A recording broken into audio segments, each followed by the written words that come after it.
السلام علیکم دوستو، حیض والے مرد موضوع ہے۔ حیض والے مرد منیر نیازی کہتے ہیں کہ ایک دن میرے ابا نے ہم سے پوچھا کہ حیض کے بارے میں کیا جانتے ہو بولو، تو میرا مزاج فریش ہو گیا اور دل ہی دل میں الحمدللہ پڑھا، اللہ کا لاکھ لاکھ شکر ادا کیا کہ اب ہم بھی اپنے گھر میں کھل کر بات کر سکتے ہیں ہر موضوع پر۔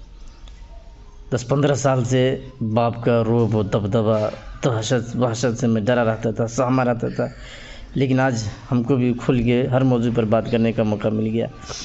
تو میں نے کہا ابا جان، یہ حیض ایک ایسا سرکل ہے جس سے ہر جوان عورت ہر مہینہ گزرتی ہے۔ تو پھر ابا جان نے پوچھا تو بیٹے اس حالت میں عورت کیا کر سکتی ہے، کیا نہیں کر سکتی؟ تو میں نے کہا کہ اس حالت میں وہ نماز نہیں پڑھ سکتی، روزہ نہیں رکھ سکتی۔ تو سختی انداز میں کہہ رہے ہیں ابا جان کہ بیٹے تجھ میں اور اس حیض والی عورت میں کچھ فرق نہیں ہے، وہ بھی نماز نہیں پڑھ سکتی، تو بھی نہیں پڑھتا ہے، وہ بھی روزہ نہیں رکھ سکتی، تو بھی نہیں رکھ سکتا، تو بھی حیض والا، وہ بھی حیض والی۔